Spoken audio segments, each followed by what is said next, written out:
दिवाळी फराळाची सुरुवात आपण गोडाने करणार आहोत। त्यासाठी आज आपण गोड पदार्थ म्हणजे रवा लाडू बघणार आहोत। अगदी तोंडात टाकताच विरघळणारे असे हे रव्याचे लाडू, दिसायलाही सुंदर व खायला तर एकदम अप्रतिम। हे बिना पाक्याचे रव्याचे लाडू करायला अगदी सोपे असे आहे। इथे मी तुम्हाला परफेक्ट असे प्रमाणात हे रवा लाडू कसे बनवायचे ते दाखवणार आहे। मी इथे अर्धा किलोच्या प्रमाणात हे रवा लाडू बनवणार आहे। तुम्हीही त्याचप्रमाणे मोजून अशा प्रकारे परफेक्ट असे रवा लाडू बनवू शकता। चला मग दिवाळी फराळ भाग 1 मध्ये रव्याचे लाडू आज आपण बघणार आहोत। चला मग जास्त वेळ न घालवता आपण रेसिपीला सुरुवात करूया। मी हिमगौरी तुमचे खूप खूप स्वागत करत आहे माझ्या हिमगौरी लाईफ या यूट्यूब चॅनलवर। तुम्ही इथे बघू शकता अर्धा किलोचे मी इथे रवा लाडू बनवलेले आहेत। अगदी हाताने तुटतात सहजरित्या व तोंडात अगदी विरघळून जातात असे हे रव्याचे लाडू। चला मग रेसिपीला सुरुवात करूया। मी इथे एका बाउल मध्ये अर्धा किलो एवढा बारीक असा रवा घेतलेला आहे। इथे जो एकदम बारीक रवा असतो तो आपल्याला घ्यायचा आहे। मी पूर्ण बाउल भरून हा रवा घेतलेला आहे। अशाच प्रकारे जो छोटा बाउल आहे त्या बाउलनी 2 बाउल पूर्ण एवढे मी हा रवा घेतलेला आहे, बारीक रवा। अशा प्रकारे आपल्याला तुम्ही वाटीच्या साहाय्यानेही मोजून हा रवा घेऊ शकता। एकदम बारीक असा रवा आहे तो मी इथं घेतलेला आहे। आता इथे आपल्याला साखरही मोजून घ्यायची आहे। ज्या बाउलमध्ये आपण रवा घेतलेला होता मोजून त्याच बाउलमध्ये पूर्ण बाउल भरून मी इथे साखर घेतलेली आहे। इथे आपल्याला पिठी साखर ह्या साखरेची बनवायची आहे। जर तुम्ही पिठी साखर डायरेक्ट घेतली तर ती त्यामध्ये गुठळ्या असतात, त्यामुळे आपल्याला साखरच इथे वापरायची आहे। आपण साखर डायरेक्ट बारीक करून या रव्यामध्ये टाकू शकतो, त्यामुळे इथे आपण साखर अख्खी घ्यायची आहे। आता आपण जेवढा रवा घेतलेला होता 2 बाउल तेवढी 1 बाउल एवढे साखर घेतलेली आहे। आणि आता साखरेचे निम्मे आपल्याला इथे साजूक तूप घ्यायचे आहे।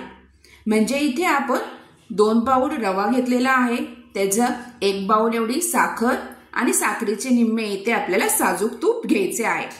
चला आता आपण रेसिपीला सुरुवात करूया। आता इथे एक जाड बुडाची कढई घेणार आहे।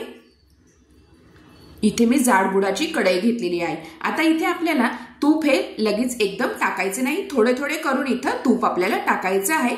आणि त्या तुपामध्ये आपल्याला रवा चांगला भाजून घ्यायचा आहे। आणि रवा भाजताना आपल्याला गॅसची फ्लेम ही बारीकच ठेवायची आहे।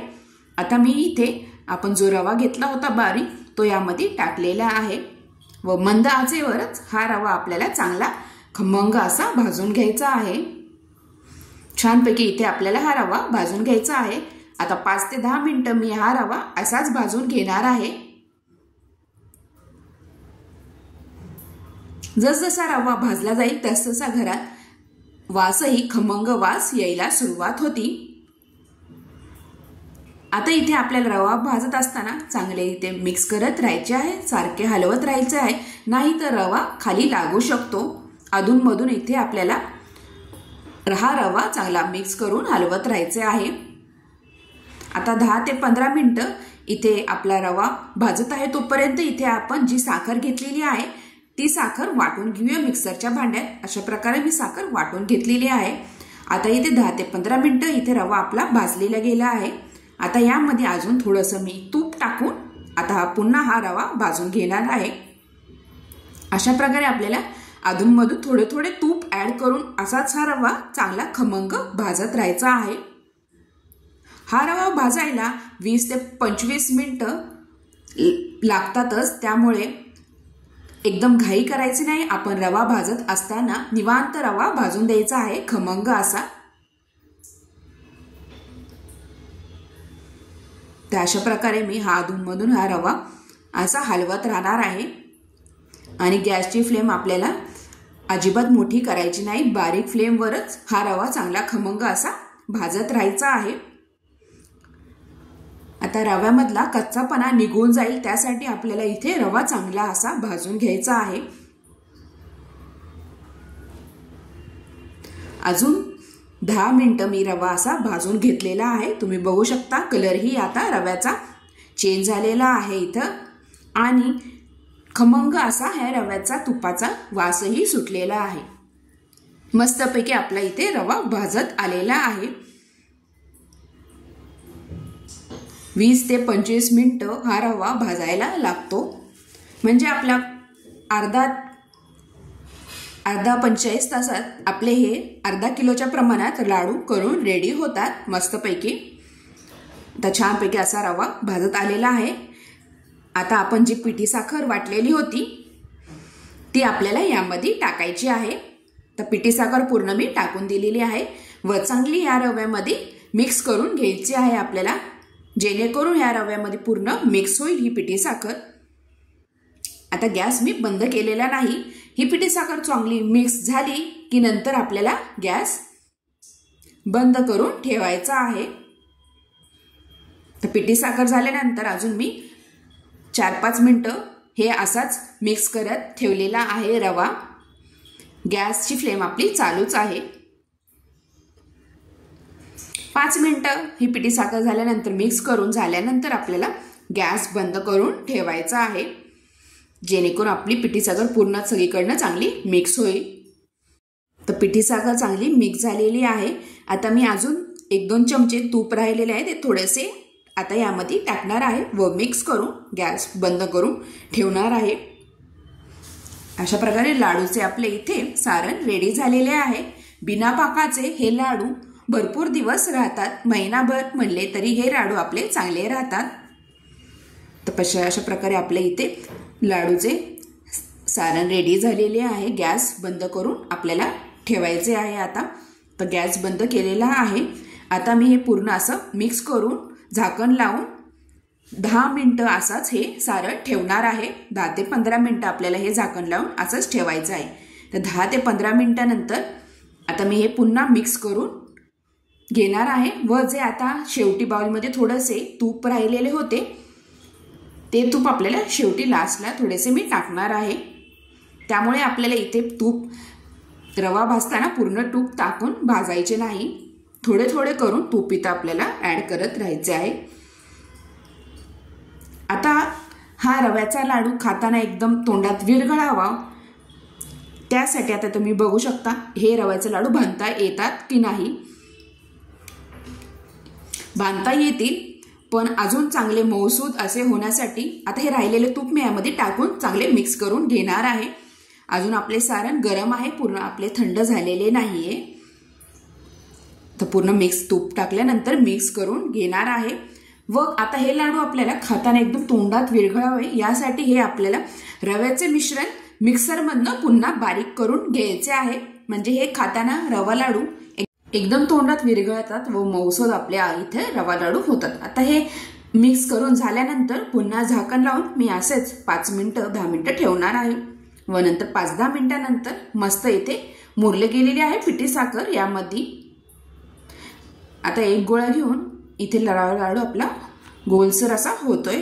आता जे पूर्ण बाउलमध्ये तूप राहिलेले आहे ते पूर्ण मी पुसून घेणार आहे आणि चांगलं मिक्स करून घेणार आहे।